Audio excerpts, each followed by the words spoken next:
ఒక్క వాక్యాన్ని అయినా ఇతరులకు చేర్చమని ఇస్లాం చెప్తూ ఉంది, ఖురాన్లో కానీ హదీస్లో కానీ. ఇది అల్లాహ్ సుబ్హానహు వ తఆలా ప్రవక్తల ద్వారా ఎన్నుకున్నటువంటి పని. ఇప్పుడు ఆ యొక్క ప్రవక్తల పరంపర ప్రవక్త ముహమ్మద్ సల్లల్లాహు అలైహి వసల్లం గారితో ఆగిపోయింది కాబట్టి ఇప్పుడు అది ఈ యొక్క ఉమ్మతులో ప్రతి విశ్వాసి పైన ఈ యొక్క బాధ్యత అనేది ఉంది. మనకు తెలిసిన ఒక్క ఖురాన్ వాక్యమైనా సరే, మనకు తెలిసిన ఒక్క హదీస్ వాక్యమైనా సరే దాన్ని ఇతరుల దాకా చేర్చాలి.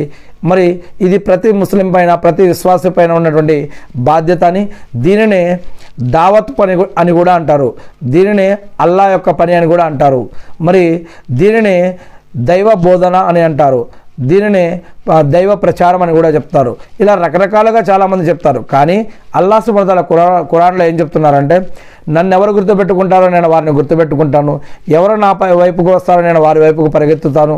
ఇలా అల్హమ్దులిల్లాహ్ ఎవరైతే నాకు సహాయం చేస్తారో నేను వారికి సహాయం చేస్తాను అని ఇలా రకరకాలుగా అనేక రకాలుగా చెప్పడం జరిగింది. అంటే ఈ యొక్క దైవ వాక్కుని ఇతరుల దాకా చేర్చడం అన్నమాట. ఇది అల్లాహ్ ప్రతి యుగంలో ప్రతి కాలంలో ప్రవక్తల ద్వారా గ్రంథాల ద్వారా ఎన్నుకున్నటువంటి పని. ఇప్పుడు ప్రవక్త ముహమ్మద్ సల్లల్లాహు అలైహి వసల్లం గారి తర్వాత ఈ యొక్క పని ప్రతి విశ్వాసి పైన ఉంది. మరి అల్హమ్దులిల్లాహ్ మనకు తెలిసిన ఒక్క వాక్యమైనా సరే ఇతరులకు తెలియజేయడం ఇది దేవుడు మనపై పెట్టినటువంటి హక్కు అని గుర్తుపెట్టాలి. దేవుడి పైన భక్తుల పైన దేవునికి కొన్ని హక్కులు ఉన్నాయి.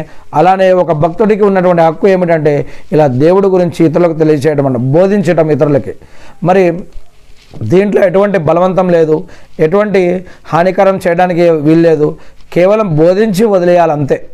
జ్ఞానాన్ని నేర్చుకోవాలి, తెలుసుకోవాలి, దాని ప్రకారం జీవించాలి, దాని ప్రకారం ఆచరించాలి, ఈ యొక్క తెలిసిన దాన్ని ఇతరులకు తెలియచేయాలి అంతే. ఎవరిని బలవంతం చేయకూడదు, ఎవరిని బలవంతం పెట్టడానికి వీల్లేదు. అలా బలవంతం కనుక చేస్తే చేసిన వారు పాపాత్ములు అవుతారు. ఎందుకంటే బలవంతాన్ని ఇస్లాం ఒప్పుకోదన్నమాట. ఇది ఖురాన్లో అనేక చోట్ల చెప్పడం జరిగింది. బోధించి వదిలేయాలి, ఎవరిని కూడా బలవంతంగా తీసుకురాదు. అందుకే హదీసుల్లో మొదటి హదీస్ ఇన్నమల అమాలు బిన్నియాత్, ఎవరు ఏ ఉద్దేశంతో ఏ పని చేస్తారో దాని యొక్క ప్రతిఫలం వారికి లభిస్తుంది అని. ఇక ఖురాన్ విద్యను నేర్చుకోవాలి, నేర్పించాలి, మరియు పరిశుభ్రంగా ఉండాలి. రోజుకి 5 సార్లు నమాజ్ కూడా చేయాలి. రోజుకి ఎన్నిసార్లు? 5 సార్లు. కేవలం జుమ్మా నమాజు లేదా రంజాన్ నమాజు లేకపోతే పండగల నమాజులు లేదా ఇట్లాంటి కొన్ని నమాజులే కాకుండా ప్రతిరోజు కూడా 5 నమాజులు అనేవి ఉంటాయి.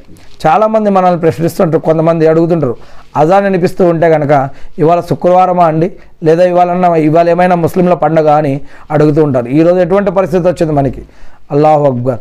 మన ఇంటి పక్కన మస్జిదుల్లో ఇల్లులు కావాలి, మస్జిదుల్లో మడిగిలు కావాలి అంటే షాపులు కావాలి, లేదా ముస్లింల ఏరియాలో మనకి ఇల్లు కావాలి, లేదా మస్జిద్కి దగ్గరలో ఇల్లు కావాలి.